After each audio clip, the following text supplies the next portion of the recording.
Deu certo, gente? Está aparecendo minha tela? Ufa, as coisas se configuram espontaneamente. Tá bom, então. Vamos começar. Então, dando continuidade. É o Nelson que coloca, geralmente. Cada gravação. Ótimo. Então, hoje nós vamos falar das lincosamidas.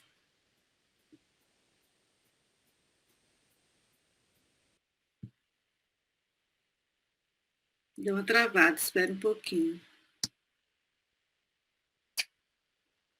Pronto. Isso. Então, as lincosamidas, por que elas têm esse nome? Elas são originadas de um antibiótico chamado lincomicina, que foi descoberto em Lincoln, lá nos Estados Unidos, em Nebraska, onde esse antibiótico lincomicina foi usado pela primeira vez e isolado do Streptomyces lincolnensis, que é uma bactéria isolada do solo. Por isso eles levam esse nome, as lincosamidas. Qual é o mecanismo de ação das lincosamidas?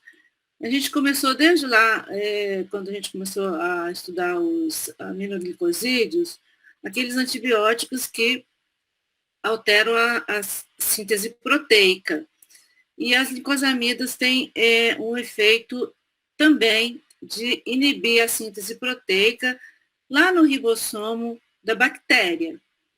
E lembrem que os aminoglicosídeos, eles agiam aqui na unidade 30S. Depois a gente estudou os macrolídeos, que agiam na unidade 50S, e também as lincosamidas, elas agem na subunidade 50S da bactéria, especificamente no RNA 23S, que está nessa subunidade 50S. Então, o que esses antibióticos fazem? Eles evitam a ancoragem do tRNA. Quem é o tRNA? É aquele RNA de transporte, o RNA transportador que está chegando no ribossomo, trazendo o aminoácido. Ele impede que esse tRNA que está trazendo o aminoácido, ele se movimente para a unidade da peptidiltransferase e ele impede, então, que esse aminoácido seja agregado nessa cadeia polipeptídica que está em crescimento. Então, ele bloqueia exatamente aqui e impede a agregação de um novo aminoácido e ele impede que a cadeia polipeptídica continue crescendo. As licosamidas, os principais antibióticos que fazem parte dessa classe de antibióticos é a lincomicina e a clindamicina. A que a gente usa no meio de saúde hoje em dia é basicamente a clindamicina, nós não usamos a lincomicina mais. Elas são bacteriostáticas, como todas as drogas que agem na síntese proteica, exceto os aminoglicosídeos, quando a gente falou lá no início sobre as drogas que agiam inibindo a síntese proteica, os únicos que são bactericidas são os aminoglicosídeos. Então, as licosaminas são também bacteriostáticas.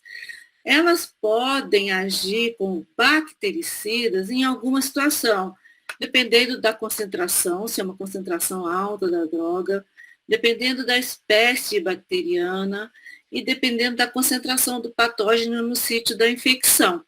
Só que nós não consideramos essas drogas como bactericidas, porque mesmo quando elas agem como bactericidas, essa é uma ação intermitente, ela não está o tempo todo sendo bactericida. Então, são drogas bacteriostáticas. O primeiro que surgiu foi a lincomicina. A lincomicina é um derivado natural do Streptomyces, e aí surgiu a clindamicina, que é um derivado semissintético da lincomicina. E hoje nós temos no mercado a clindamicina porque que a lincomicina saiu, porque ela era uma droga que tinha um espectro de ação menor e efeitos adversos maiores. Então, hoje o que a gente tem, e que a gente vai falar hoje, é a clindamicina, que é um antibiótico muito usado, ele é extremamente eficaz para aquelas bactérias em que ele tem ação, e ele é um antibiótico muito barato. Então, ele é muito usado em todo o mundo. Tem uma característica de penetrar no meio intracelular. Então, a clindamicina ela é capaz de atuar sobre aquelas bactérias que foram fagocitadas pelos macrófagos, porque ela consegue entrar nos macrófagos. E elas facilitam a digestão por essas células do sistema imune quando elas tornam as bactérias mais vulneráveis à opsonização e à fagocitose. Então, além de atuar sobre as bactérias, elas auxiliam as células do sistema imune, porque elas conseguem tornar essas bactérias mais visíveis para o sistema imune e facilitam, então, a fagocitose. Então, a clindamicina em geral, ela é utilizada para micro-organismos gram-positivos que são sensíveis a ela. Ela não age sobre bactérias gram-negativas porque ela não consegue penetrar naquela membrana externa das bactérias gram-negativas. E ela é extremamente útil no tratamento de infecções por anaeróbios, principalmente bacteroides frágeis. Então, hoje, a clindamicina é um dos antibióticos mais utilizados quando nós precisamos tratar infecções ou prevenir infecções que seriam causadas ou que são causadas por bactérias anaeróbias. Ela não tem ação só sobre bactérias, ela tem ação sobre protozoários também. Então, ela pode ser usada para tratamento de malária vivax ou falcíparo, as malárias não complicadas, as malárias complicadas não, porque ela é uma droga bacteriostática. E nessa situação, quando nós usamos a clindamicina para tratar a malária vivax e falcíparo, é porque o indivíduo não foi tolerante àquelas drogas que são principais no tratamento da malária, e nesse caso a gente associa quinina. E outro protozoário que a clindamicina tem ação é o Toxoplasma gondii. Então, ela pode ser usada associada à pirimetamina ou associada à sulfadiazina, ou substituir uma dessas drogas quando nós vamos tratar infecção por toxoplasmose. E ela age também sobre fungos. Um dos fungos em que ela tem ação é o Pneumocystis girovese, que era antigamente chamado de Pneumocystis carinii. Qual é esse fungo? Ele causa infecção pulmonar ou sistema nervoso central em pacientes imunodeprimidos. A gente encontra muita infecção por Pneumocystis girovese no paciente com AIDS, que é esse raio-x que vocês estão vendo aqui. A Pneumocystis girovese causa uma infecção difusa do parênquima pulmonar, intersticial e às vezes alveolar, e causa uma infecção muito grave. E geralmente a droga usada para tratar Pneumocystis girovese é sulfametoxazol mais trimmetoprim. Mas vocês lembram que muitas pessoas, como é uma sulfa, têm alergia ou reação de hipersensibilidade a sulfametoxazol mais trimmetoprim. Então, nesses casos, a gente pode usar a clindamicina associada à primaquina. A clindamicina também, ela tem uma boa atividade contra estafilococcus, incluindo muitas cepas de estafilococcus aureus resistente à meticilina, e também tem uma boa atividade contra os streptococcus. Por isso, a clindamicina, muitas vezes, ela pode ser utilizada para tratar infecções de pele, causadas, na maioria das vezes, por esses micro-organismos. E ela tem uma função muito importante, que é a redução de liberação de toxina por cepas produtoras de toxinas. Então, a gente já viu em aulas anteriores que nós temos infecções estafilocócicas, por exemplo, síndrome do choque tóxico, que é causado por um estafilococcus que produz toxina. Nós temos também fascite necrosante por estreptococcus, que são estreptococcus que produzem toxinas. E a clindamicina, ela diminui a liberação dessas toxinas por essas cepas produtoras. Então, a clindamicina ela é muitas vezes associada aos tratamentos dessas entidades. Ela também pode ser usada em profilaxias cirúrgicas, principalmente naquelas cirurgias que a abordagem ocorrerá naqueles sítios em que há um microbioma anaeróbio, por exemplo, as infecções intraabdominais. Então, ela pode ser usada na profilaxia dessas cirurgias para prevenir tantas infecções no sítio cirúrgico quanto a sepse anaeróbica, por translocação desses micro-organismos. E ela também pode ser usada na profilaxia de infecções ósseas articulares, porque geralmente as infecções após as cirurgias de colocação de próteses articulares, a gente tem infecção por Staphylococcus aureus, e a clindamicina, ela penetra muito bem no osso e ela é ativa contra os Staphylococcus aureus.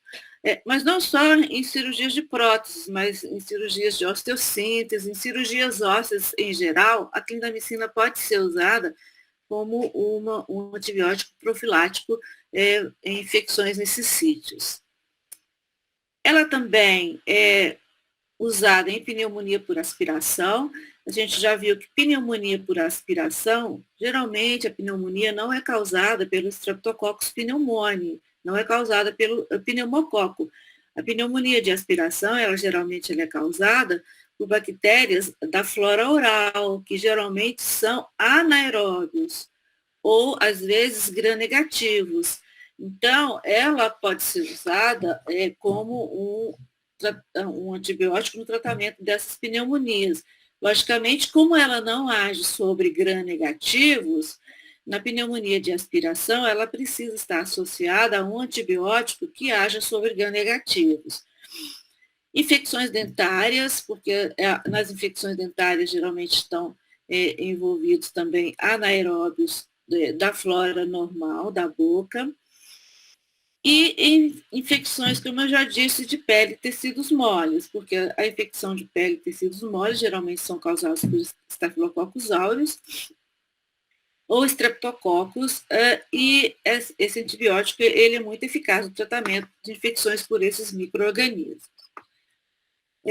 Também a clindamicina, de uma maneira geral, ela não penetra bem o sistema nervoso central, e ela é uma droga bacteriostática. No entanto, ela pode ser usada como alternativa para o tratamento de corioretinite ou encefalite por Toxoplasma gondii. Por quê? A encefalite por Toxoplasma gondii, que é um caso que a gente está vendo aqui nessa imagem, vocês vejam que essa imagem típica é de toxoplasmose cerebral, em que você tem um halo que está captando contraste, um anel captando contraste, dentro tem um tecido necrótico, e em volta essa área cinzenta é um edema cerebral que está sendo causado por uma reação a esse processo infeccioso, inclusive com aumento do volume e desvio da linha média. Essas infecções de sistema nervoso central por Toxoplasma gondii geralmente ocorrem em imunodeprimidos, principalmente pacientes com AIDS. Nesse caso, a gente pode usar a clindamicina como uma droga associada, porque nessas situações de processo inflamatório muito intenso, a clindamicina ela consegue penetrar através das meninges, da barreira hematoencefálica, e ela tem ação sobre o Toxoplasma gondii, como a gente já viu lá atrás. Também a clindamicina é uma das drogas de escolha para tratar a vaginose bacteriana. Vocês lembram lá que a vaginose bacteriana ela é causada pela Gardnerella vaginalis, é uma bactéria que geralmente é uma comensal da região vaginal, só que ela na região vaginal ela existe em pequena quantidade geralmente, porque o que predomina na região vaginal, vocês lembram, são os lactobacilos. Quando nós temos a vaginose bacteriana, que passa a predominar a Gardnerella vaginalis, nós podemos usar a clindamicina, e ela é muito eficaz para tratamento dessa entidade. Então, nós podemos usar tanto a clindamicina em creme, a 2%, intravaginal, ela vem com essa forma para ser usada uma vez ao dia, por 7 dias, geralmente à noite. Ou então, ela pode ser tratada de forma oral também, com a clindamicina, na posologia de 300 miligramas e oral 2 vezes ao dia, por 7 dias. Então, a clindamicina, ela é um antibiótico muito eficaz para o tratamento da vaginose bacteriana. Só que o tratamento... Professor, Oi. Desculpa interromper. Professora, no slide passado você falou que a clindamicina não atinge muito bem o sistema nervoso, né? Aí ela só vai atingir se tiver com outra droga junto, é isso? Não, ela, em condições normais, ela não penetra o sistema nervoso central, porque ela não atravessa bem a barreira hematoencefálica. Só que quando há um processo inflamatório dentro do encéfalo, a gente tem um aumento pelo processo inflamatório das meninges, nós temos um aumento da permeabilidade da barreira hematoencefálica. Então, nessas situações de processo inflamatório, a clindamicina consegue entrar. Não ela. Muitas drogas que não penetram habitualmente no sistema nervoso central, em condições de processo inflamatório, em que ocorre vasodilatação, ocorre aumento da permeabilidade da barreira hematoencefálica, essas drogas conseguem penetrar. Então, em situações de doenças mais graves, a gente pode usar essas medicações que habitualmente, em condições normais, não penetram a barreira hematoencefálica. Tá? Entendi, professora, obrigada. Então, a vaginose bacteriana é uma das escolhas para tratamento. O que mais que a gente pode usar? A gente pode usar o metronidazol, né? Só que o metronidazol, ele é um antibiótico que tem muito mais efeitos adversos do que a clindamicina. E nós podemos usar também secnidazol. O secnidazol também é uma das escolhas para tratar a vaginose bacteriana, mas também é um agente que tem muito mais efeitos adversos do que a clindamicina. A clindamicina é um antibiótico que tem pouquíssimo, quase nenhum efeito adverso. Em infecções de ossos e articulações, eu já falei, a concentração no osso, ela é pequena, ela é apenas 10 a 20% da concentração plasmática. Só que essa concentração, mesmo pequena, ela é considerada extremamente eficaz no tratamento das infecções ósseas. Então, como as infecções ósseas e articulares habitualmente são causados por Staphylococcus aureus, a clindamicina é uma boa opção. Eu já falei, né, que a clindamicina, ela é associada às drogas para tratar Staphylococcus aureus ou Staphylococcus do grupo A, nos casos de infecções ocasionadas por toxinas desses micro-organismos. Então, a síndrome do choque tóxico, nós sabemos que é uma toxina produzida pelo Staphylococcus aureus, e na fasciite necrosante, nós sabemos que é o Streptococcus beta-hemolítico do grupo A, produzindo também uma toxina. Então, nós usamos um antibiótico para matar aquele micro-organismo, por exemplo, a oxacilina, quando o Staphylococcus aureus é meticilino sensível, ou nós usamos a vancomicina, quando ele é meticilino resistente, ou podemos usar uma outra droga, por exemplo, a cefalosporina, para tratar streptococcus, mas nesse caso a gente associa a clindamicina, porque a clindamicina, ela diminui a produção dessas toxinas por essas bactérias. Então, nós temos aqui esse artigo sobre fasciite necrosante. A fasciite necrosante é uma doença extremamente grave, que vai levando à necrose da pele e dos tecidos subcutâneos e levando à necrose da fáscia muscular e muitas vezes do músculo, causando uma necessidade de fazer debridamento e perda tecidual grande nesses pacientes. Então, esse artigo aqui, ele fala muito bem da clindamicina, dizendo que a clindamicina ela deve ser incluída na terapia empírica devido ao seu efeito nas toxinas liberadas por certos micro-organismos, incluindo o Staphylococcus aureus e o Streptococcus do grupo A. Então, ele cita aqui a penicilina, mas a clindamicina, no tratamento de fasciite necrosante por Streptococcus beta-hemolítico do grupo A nas infecções necrotizantes, mas não nelas também na síndrome do choque tóxico pelo Staphylococcus aureus. Ela é usada na sepse intraabdominal grave. O que é sepse intraabdominal? Sepse intraabdominal, na verdade, ela não tem que está exatamente só no abdômen, ela é de origem de micro-organismos abdominais. Por quê? Porque ela é extremamente útil na infecção de bacterióides frágiles, que é um anaeróbio do trato intestinal e que quando ele cai na corrente sanguínea, ele pode causar uma sepse muito grave. A clindamicina é uma boa escolha para ser associada a, por exemplo, um aminoglicosídeo ou uma cefalosporina. Por quê? A clindamicina não atua sobre gram-negativos, então nós associamos um aminoglicosídeo ou uma cefalosporina que tem ação sobre gram-negativos, e a clindamicina vai agir sobre os anaeróbios em lesões penetrantes do abdômen e do intestino, lesões genitais femininas, por exemplo, abortos sépticos, abscessos pélvicos, doença inflamatória pélvica, porque nessas situações a flora geralmente é uma flora bacteriana mista. Essas infecções não são geralmente causadas por um micro-organismo só. E muitas vezes nós temos anaeróbios atuando de forma sinérgica com outros micro-organismos nessas infecções. Então a clindamicina geralmente é associada. E também nos abscessos pulmonares.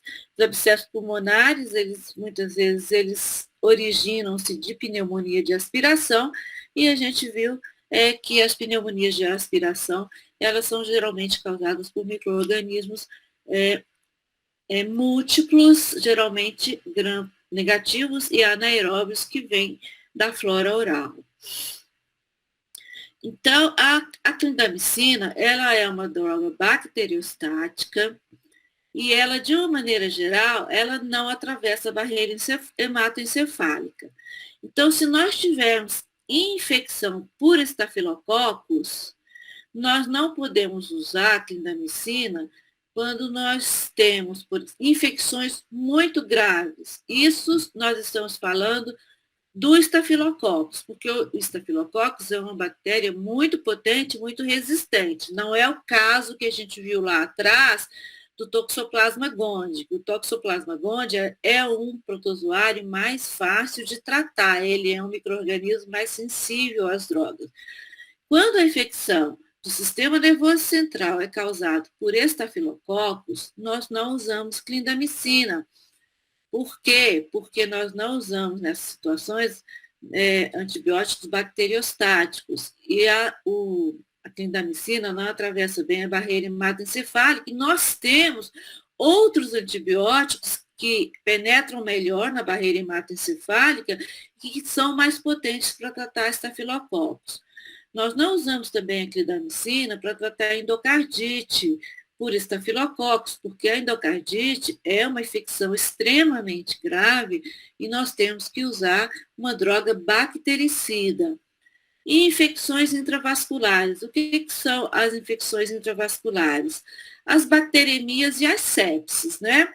O que é bacteremia? Quando a bactéria está em grande quantidade, circulando no sangue, mas não está reproduzindo, e a sepse é um caso mais grave, em que a bactéria está no sangue, circulando, mas está se reproduzindo no sangue. Então, é uma infecção generalizada e muito grave. Nós não podemos usar a clindamicina para tratar essas infecções isoladamente, porque ela é bacteriostática. Podemos usá-la associada a outras drogas? Sim, podemos usá-las associadas a outras drogas, mas nunca sozinha. E como é que nós temos a clindamicina? Nós temos ela oral, ela de uso endovenoso e uso tópico. Um dos usos tópicos que a gente já viu foi o creme vaginal. O nome comercial é Dalacin, mas geralmente a gente prescreve como cloridrato de clindamicina mesmo. Ele vem em cápsulas de 300. Então, quando nós temos uma infecção que o paciente consegue fazer uso oral, nós podemos usar de 300 miligramas a 600, dependendo da gravidade da infecção, de 6 em 6 horas ou de 8 em 8 horas, dependendo da gravidade da infecção. Nós temos também o Dalacin para uso endovenoso, não intramuscular, de 300 miligramas. Aí, dependendo da infecção, nós podemos usar de 300 até 900, que é uma dose muito alta, 3 ou 4 vezes ao dia, ou seja, de 8 em 8 horas ou de 6 em 6 horas. Lembrar que o uso endovenoso, ele está associado a muitos efeitos adversos, principalmente em recém-nascidos, porque o uso endovenoso, ele vem com o álcool benzílico, é o conservante do produto para uso endovenoso. Então, ele pode causar, em crianças pequenas, a síndrome de Gasping, que é uma dificuldade respiratória nessas crianças, então pode levar a óbito. Então, em crianças muito pequenas ou em prematuros, nós não usamos a clindamicina endovenosa pelo risco da síndrome de Gasping. Ele existe na forma de creme vaginal, nós já vimos, para tratar a anaeróbios. A Gardnerella vaginalis, a clindamicina é uma das drogas de escolha, nós já vimos, e ela vem também na forma de pomada ou gel para tratar a acne, porque a clindamicina ela tem uma boa ação sobre o Propionibacterium Bacterium acnes. Então, vocês já devem ter visto, é extremamente frequente o uso da clindamicina em forma pomada ou gel para tratar lesões cutâneas. Então, nós temos o Clindoxil, Clindacne, Clinagel, alguns exemplos, porque nós temos várias outras formulações para tratamento de acne que nós temos a clindamicina. A clindamicina é interessante que ela age lá no ribossomo, na subunidade 50S, como eu falei lá no início, e essa fixação da clindamicina ali na subunidade 50S, ela é próxima à região de ligação onde atuam também os macrolídeos. Então, há uma inibição competitiva entre esses dois antibióticos naquela região do ribossomo em que eles agem, na subunidade 50S.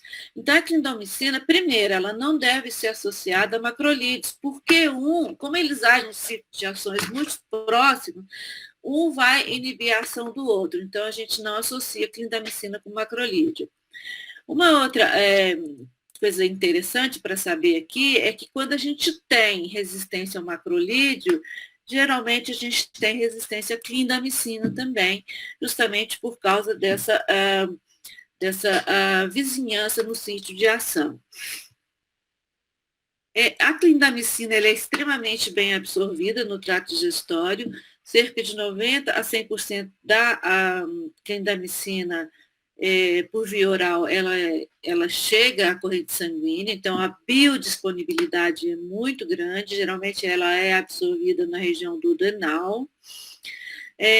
A alimentação não interfere na absorção, então não tem problema fazer uso dela durante as refeições, e como já disse várias vezes, ela não penetra bem o sistema nervoso central ou líquor e não deve ser usada nas infecções do sistema nervoso central, exceto associado para o tratamento da toxoplasmose encefálica. A clindamicina, ela pode ser usada, ela pode substituir a penicilina, qualquer beta-lactâmico, na verdade, quando o paciente tem alergia a beta-lactâmico, seja penicilinas ou seja cefalosporinas, porque tem um mecanismo de ação semelhante e não tem alergia cruzada com esses medicamentos. A clindamicina ela atravessa a placenta, mas não há relatos de teratogenicidade por seu uso durante a gestação. Então, ela é um dos antibióticos que sim é segura e pode ser usado durante a gestação. E todas as lincosamidas, a lincomicina e a clindamicina, elas são metabolizadas no fígado pelo complexo enzimático citocromo P450. Geralmente é a CYP3A4. E ela, então, depois de metabolizada no fígado por esse complexo enzimático, ela sofre a excreção biliar dos seus metabólitos. 20% da clindamicina são eliminados na forma ativa na urina, mas isso não tem um significado clínico importante. Ela não pode ser usada para tratamento de infecção urinária, mesmo porque as infecções urinárias geralmente são causadas por gram-negativos, né? E a clindamicina não age sobre gram-negativos. Então, como ela é metabolizada pelo complexo citocromo P450 e a maioria das outras drogas que são metabolizadas no fígado também são metabolizadas pelo complexo citocromo P450, ela interage com muitas outras drogas, aumentando a concentração sérica dessas drogas. Então, a clindamicina, nós temos que levar em conta essa interação, quando o paciente faz uso, por exemplo, de anticonvulsivantes, porque a clindamicina aumenta o nível sérico de anticonvulsivantes, aumenta o nível sérico dos anticoagulantes, por exemplo, a varfarina, aumenta o nível sérico da aminofilina. Então, principalmente idosos que fazem uso de polifarmácia, de múltiplas medicações, quando nós vamos usar a clindamicina, nós temos que avaliar todos os outros medicamentos que aquele idoso está usando, porque se o metabolismo for no hepático, ela provavelmente vai aumentar o nível sérico das outras drogas que podem se tornar perigosas e com risco de efeitos adversos. Então, de uma maneira geral, ela não precisa ter a dose diminuída na lesão hepática ou renal, mas ela deve ter a dose ajustada quando nós temos as duas lesões, a hepática e a renal. Como é que acontece a resistência à clindamicina? Ela pode acontecer por vários mecanismos. O principal mecanismo é a modificação do local de ligação do antibiótico na região 23S, na subunidade 50 do RNA ribossômico.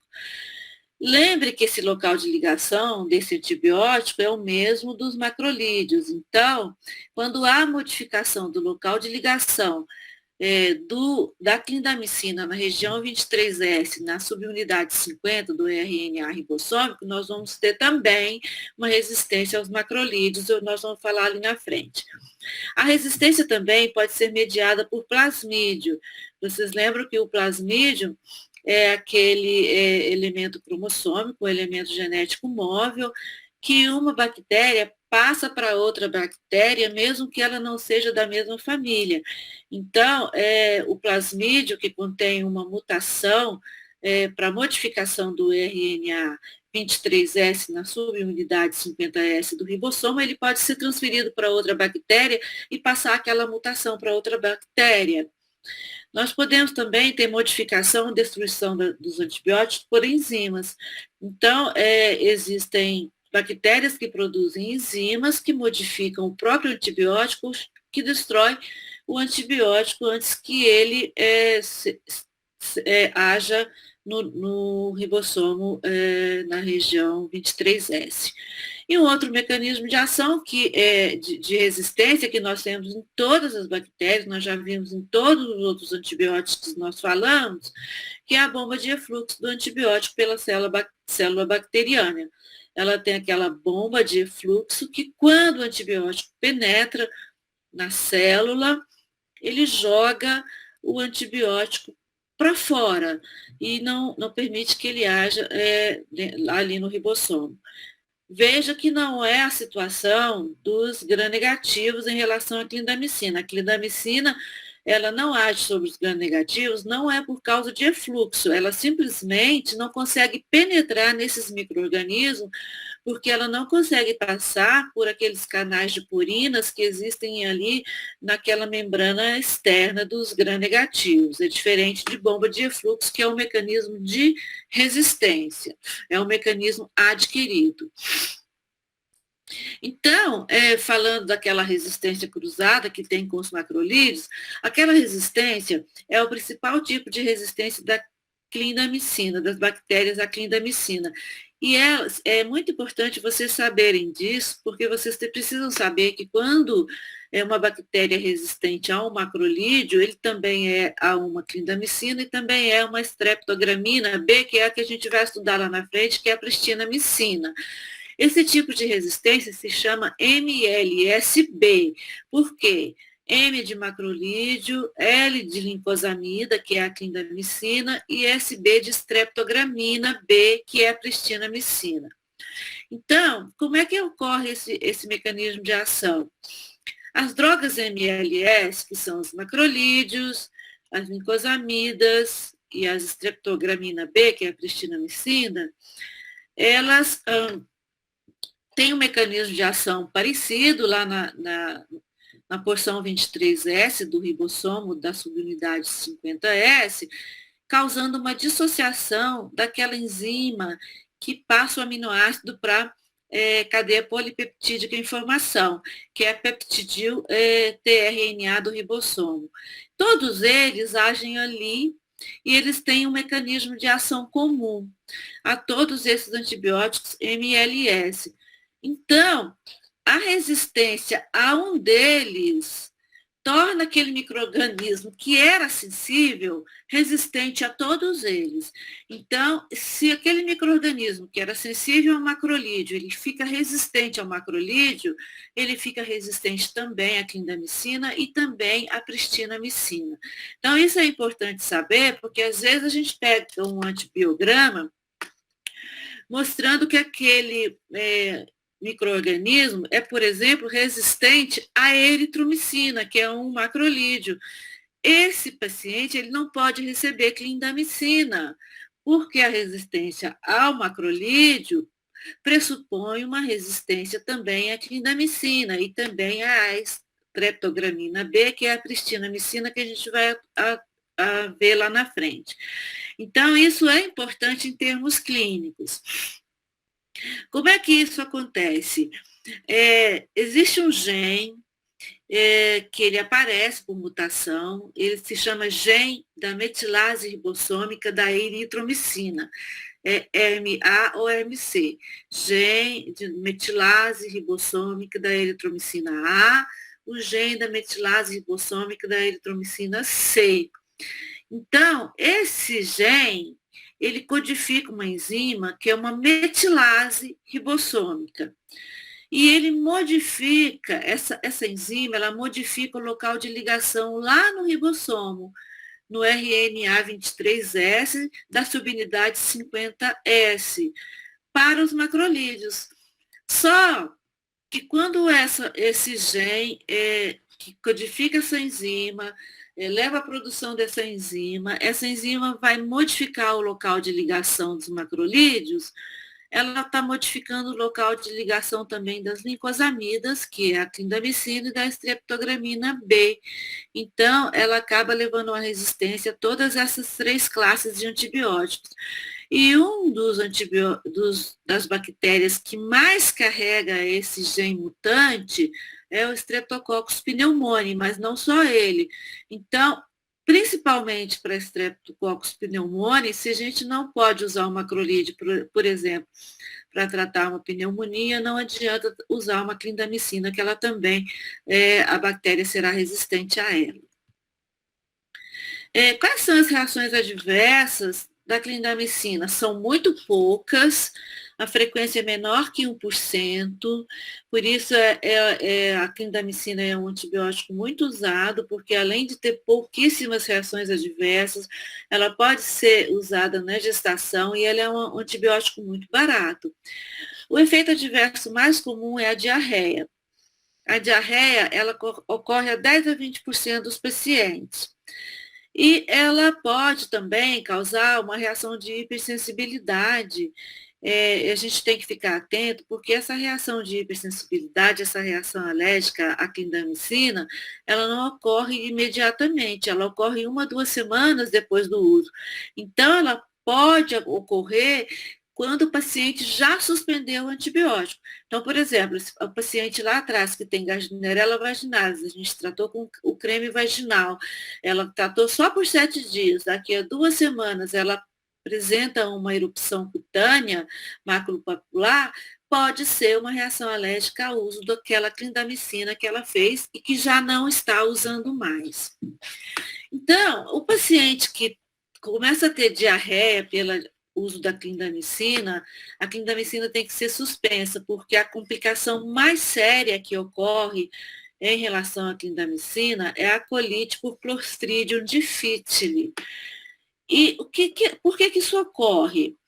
Vocês viram lá na frente que a clindamicina, ela é muito boa para tratar infecções por anaeróbios, porque ela mata os anaeróbios intestinais, principalmente bacterióides frágeis. Mas ela não mata o Clostridium difficile, que é um anaeróbio também. O Clostridium difficile, ele, em 40% das pessoas, ele é um comensal, ele faz parte do microbioma intestinal. E ele fica ali em equilíbrio com todos os outros anaeróbios sem causar nenhuma doença. Mas quando a clindamicina vai lá e mata todos os outros anaeróbios, ele tem um ambiente só para ele proliferar. Então, ele prolifera. E aí ele causa a colite pseudomembranosa, que é uma infecção extremamente grave com risco de óbito. E lembrar que a colite pseudomembranosa, que é ocasionada pela clindamicina, ela não ocorre só quando a clindamicina foi feita via oral. Ela pode ocorrer quando a clindamicina também foi feita por via parenteral endovenosa. Então, vamos estudar esse patógeno que é o Clostridium difficile, que causa a colite pseudomembranosa. O Clostridium difficile, como eu disse, ele é um comensal, na maioria das vezes, do intestino. Ele é um anaeróbio obrigatório, ele não cresce em condições de aerobiose, ele é um bacilo gram-negativo e ele forma esporos. Então, ele está lá no intestino normal, na forma ou de micro-organismo não esporulado, ou na forma de um micro-organismo esporulado, não liberando toxina. Ele só libera toxina quando ele cresce em quantidade e quando geralmente algum antibiótico matou a flora bacteriana que estava lá. No intestino. Então, o Clostridium difficile, geralmente, ele é uma bactéria que está associada a doenças causadas secundárias ao uso de antibióticos. A gente tem que sempre lembrar dele quando o paciente está usando antibiótico. Ele não prolifera, geralmente, em outra situação. E aí, quando ele prolifera, ele começa a produzir toxinas. Então, ele se torna um patógeno. De um comensal, ele passa a ser um patógeno e aí ele pode causar a diarreia associada ao antibiótico. Então, esse micro-organismo, ele é um importante patógeno nosocomial. Por quê? Porque dentro dos hospitais, os pacientes usam muitos antibióticos de várias classes de antibióticos que vão atuar destruindo a flora bacteriana intestinal, que é o momento em que ele se prolifera. Então, a infecção por Clostridium difficile, a doença, ela é observada quase que exclusivamente como uma complicação de antibiótico terapia. E os antibióticos que mais estão associados à proliferação do Clostridium difficile são principalmente a clindamicina, e as cefalosporinas de terceira geração, ceftriaxone, e também as fluoquinolonas, mas principalmente a clindamicina e a cefalosporina que matam a flora comensal, mas não matam o Clostridio difficile, fazendo com que eles proliferem. Então, o Clostridio difficile, ele é um micro-organismo que coloniza o trato digestório de mamíferos. É lá o seu habitat natural.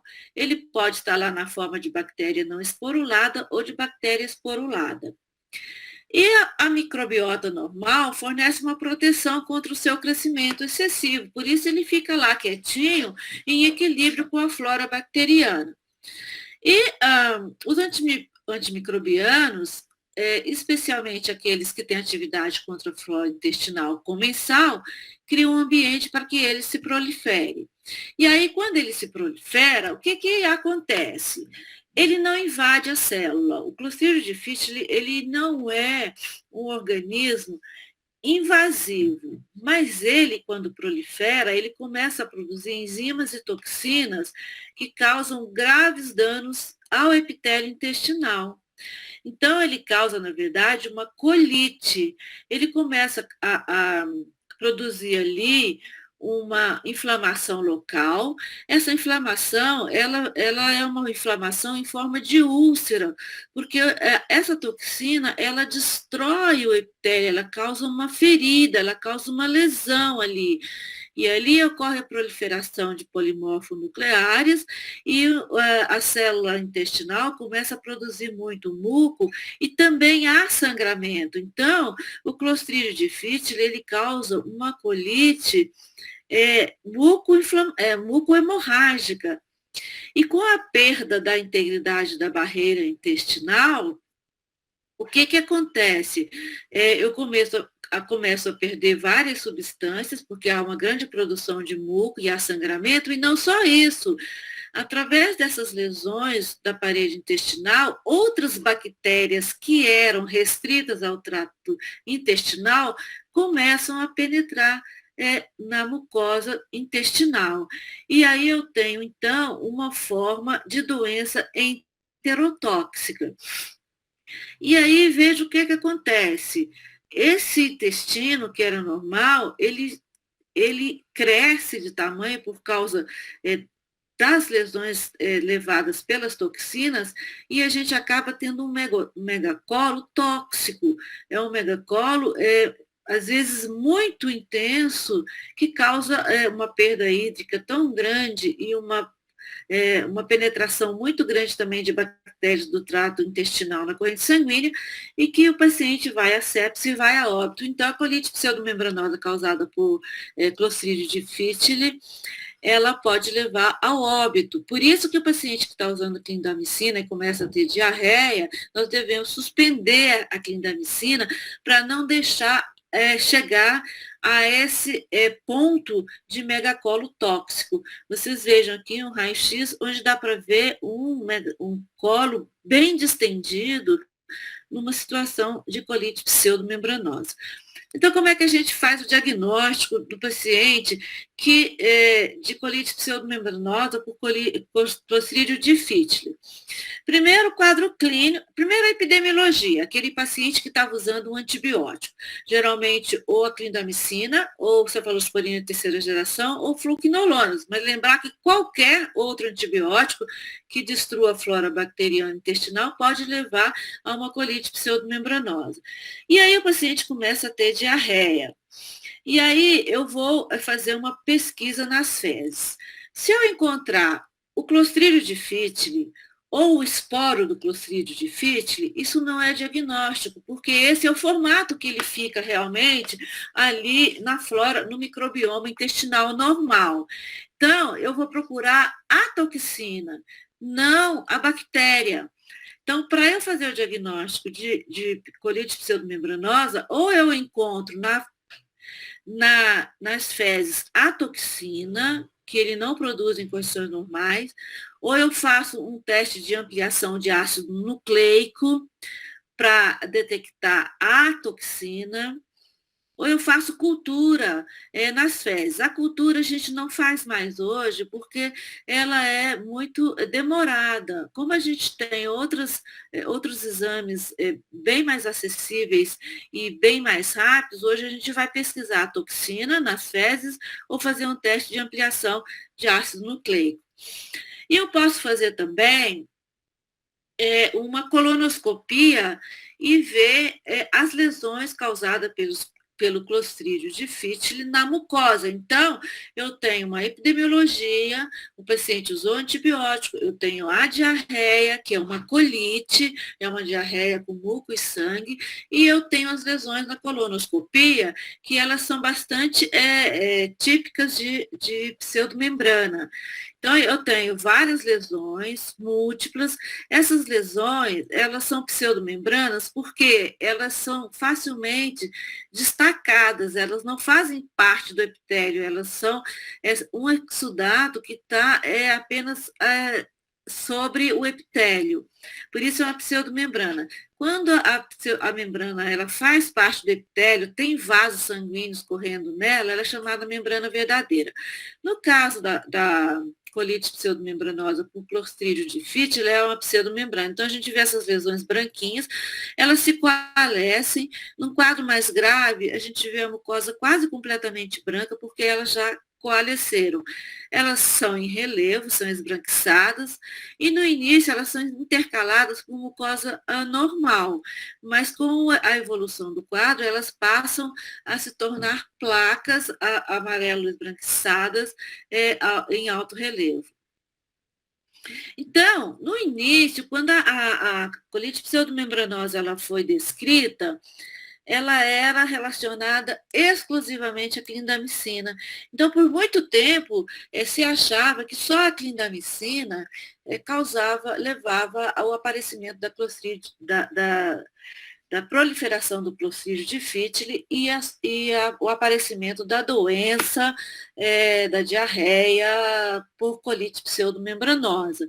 Mas depois, com o surgimento das cefalosporinas e o uso generalizado de cefalosporinas de terceira geração, o Clostridium difficile é intrinsecamente resistente às cefalosporinas. O que ele é intrinsecamente resistente? Ele é resistente mesmo sem ter tido contato com a cefalosporina.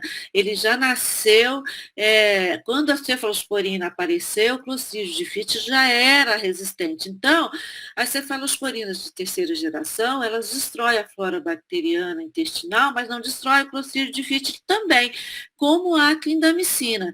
Então, nós começamos a ver colite pseudomembranosa aumentando em todo o mundo. No entanto, essas colites que foram aumentando, elas não eram colites mais graves, elas não levavam a um óbito com uma taxa maior. Então, assim, hoje nós temos mais antibióticos que estão associados ao aparecimento da colite pseudomembranosa, mas aquele que classicamente está associado é a clindamicina, mas muitos outros, na verdade, todos os outros podem levar a colite pseudomembranosa pelo Clostridium difficile, e os principais são esses, a clindamicina, as fluoquinolonas e as cefalosporinas e, às vezes, as penicilinas. Então, era isso que nós tínhamos para ver hoje. É só um antibiótico, a clindamicina. Ele é extremamente importante porque é um antibiótico muito usado. Se alguém tiver alguma dúvida, que se manifeste, senão a gente pode encerrar.